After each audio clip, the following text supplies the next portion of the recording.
नमस्कार दोस्तों, दिवाली आ रही है लेकिन कितनी अजीब बात है कि इस दिवाली पे फ्राइडे को कोई भी नई फिल्म रिलीज नहीं हो रही है।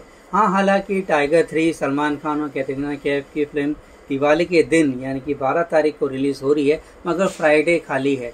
अगर पिप्पा रिलीज होती फ्राइडे के दिन तो मैं दावे के साथ कह सकता हूँ कि ये फिल्म टाइगर 3 को अच्छी खासी टक्कर दे सकती थी। पिप्पा, जिसे पंजाबी में घी का डब्बा कहते हैं, ये कहानी भारत के जाबाज कैप्टन बलराम सिंह मेहता की कहानी है, जिन्होंने इंडिया के 45 कैवलरी रेजिमेंट के साथ कूच करके 1971 इंडिया पाकिस्तान वॉर में पाकिस्तान को धूल चटाई थी और बांग्लादेश को आज़ाद किया था।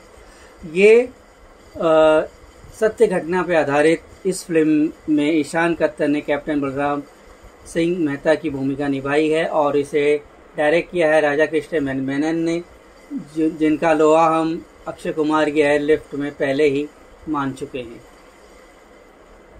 कैप्टन बलराम सिंह जिस टैंक से उन्होंने लीड किया था, जिस टैंक से उन्होंने कूच करके बैटल ऑफ गरीबपुर में जब पाकिस्तान को धूल चटाई थी, उस टैंक का नाम है पिप्पा। पिप्पा ये नायाब टैंक भारतीय सेना का ऐसा टैंक है जो पानी में भी तैर सकता था और इसीलिए इसका नाम रखा गया था पिप्पा।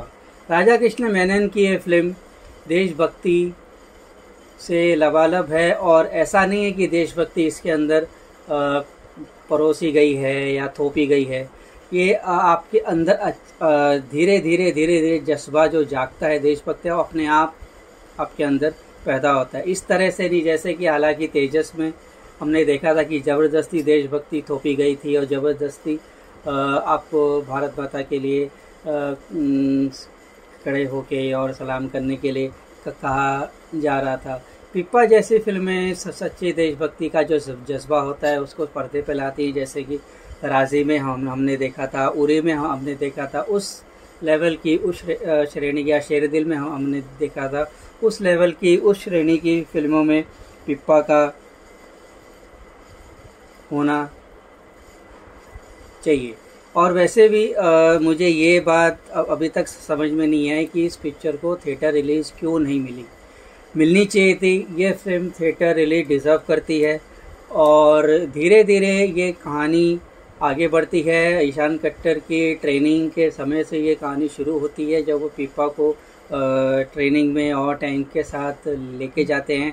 अपने टर्म्स पे जीने वाले इस नौजवान भारतीय ऑफिसर के अंदर कैसे बदलाव आता है और उनके घर का जो माहौल है, ऐसा परिवार है जो हमेशा देश के लिए उन्होंने अपनी जान दी है, देश के लिए समर्पित। इस परिवार में उनके भाई की भूमिका प्रियांशुल ने निभाई है, जो कि मेजर राम मेहता की भूमिका निभा रहे हैं। उनकी सिस्टर की भूमिका निभाई है मृणाल ठाकुर ने, जो कि आगे जाके एक अहम किरदार में आपको नज़र आएंगी और वो अहम किरदार निभाती हैं जो कहानी में एक मोड़ लेके आता है। राजा कृष्ण मेनन ने धीरे धीरे एक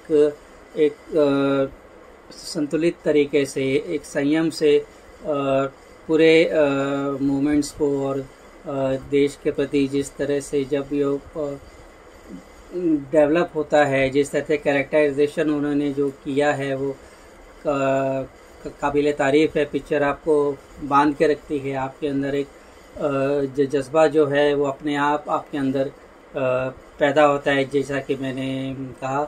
और जो इसकी जो ख़ास बात है इस फिल्म की सबसे वो ये है कि इसमें जो टैंक्स वगैरह जो यूज़ किए हैं, जो आपको वॉर के जो एलिमेंट्स दिखाए गए हैं, जो टैंक्स वगैरह हैं वो रियल हैं। और जिस तरह से आर्मी का जो गेटअप है और जिस तरह से वॉर के सीन्स हैं और जिस तरह से इमोशंस हैं और जो टेक्निक है, उसमें भी ये पिक्चर फिल्म खरी उतरती है। जहाँ तक इसमें अभिनय का सवाल है तो ईशान कत्तर ने काफ़ी काबिल तारीफ़ इसके अंदर काम किया है। मृणाल ठाकुर भी अपने रोल में जमी हैं उनके पिताजी की भाई की भूमिका में प्रियांशुल ने बहुत अच्छा काम किया है और एक सरप्राइज रोल में इनामान उल हक आपको दिखाई देंगे, जो शिबिल की भूमिका में बांग्लादेशी एक मिलिट्री मैन के रूप में। और वो देख के आपको तो हल्की सी अगर दहशत हो जाए तो इसमें कोई चौंकाने वाली बात नहीं होगी। उन्होंने इस तरह से अपने किरदार को निभाया है। फिल्म की सेटिंग्स और प्रोडक्शन डिपार्टमेंट और इसका जो लुक है, उसकी एडिटिंग है वो क्रिस्प है। फिल्म का जो म्यूज़िक है, जो बैकग्राउंड है वो अच्छा बना है। और फिल्म की जो सबसे बड़ी जो इसके देशभक्ति के इमोशन के साथ साथ जो फिल्म के साथ जो साथ में चलता है, जो आपको भी बांधे रखता है, वो ईशान खट्टर और उसके भाई के जो आपसी रिश्ते हैं और जो भाई बहनों के बीच में जो एक तालमेल है, उसको भी काफ़ी अच्छे से उन्होंने दिखाया है। और जिस तरह से ईशान और प्रियांशु के बीच में जो एक बड़े भाई छोटे भाई के बीच में जो चीज़ें चलती हैं, तो उसको भी देख के आपको एक सेटिस्फैक्शन मिलता है। पिक्चर का क्लाइमैक्स आपके दिल को छू जाएगा। और पिक्चर ख़त्म होने से पहले जो हर एक इस तरह से रियलिटी बेस्ड फिल्म में या बायोपिक में हम लोग देखते हैं, उसके बाद जो रियल फुटेज जब आप देखते हैं तो आप अपने देश के जाबाज सिपाहियों के लिए आप खड़े होकर सलाम करने के अलावा और भारत माता की जय कहने के अलावा आपके पास कोई चारा नहीं रह पाता। मैं तो यही चाहता कि ये फिल्म थिएटर में रिलीज़ हो। पता नहीं क्या इसके अंदर ऐसा इशू हुआ कि ये फिल्म, वैसे ये थिएटर में रिलीज़ होने वाली थी। मेकर्स ने कुछ स्टेटमेंट भी दिया था कुछ टाइम पहले कि ये थिएटर रिलीज में नहीं है, थिएटर में आएगी, लेकिन ऐसा हो नहीं पाया। और बाकी इसमें मेकिंग अच्छी है, सब ने काम भी अच्छा किया है, इमोशंस अच्छे हैं, देशभक्ति का जो जज्बा है वो जागता भी है। और सोनी राजदान जो इनकी माँ की भूमिका में उन्होंने अच्छा काम किया है, उनको देख के आपको राजी की याद भी आएगी। और बस यही कहूँगा कि आप दिवाली के दिन अपने देश के प्रति जो प्यार है वो और आपका बढ़ जाएगा। पीपा आप ज़रूर प्राइम वीडियो पे देखें और देख के हमें लिखें कि आपको ये फिल्म कैसी लगी।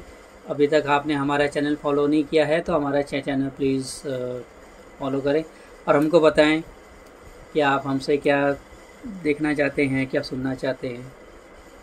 तब तक के लिए हमें आज्ञा दीजिए। नमस्कार, जय। मैं पीपा को दूंगा 4 स्टार, 4 आउट ऑफ 5। ज़रूर देखें। Thank you.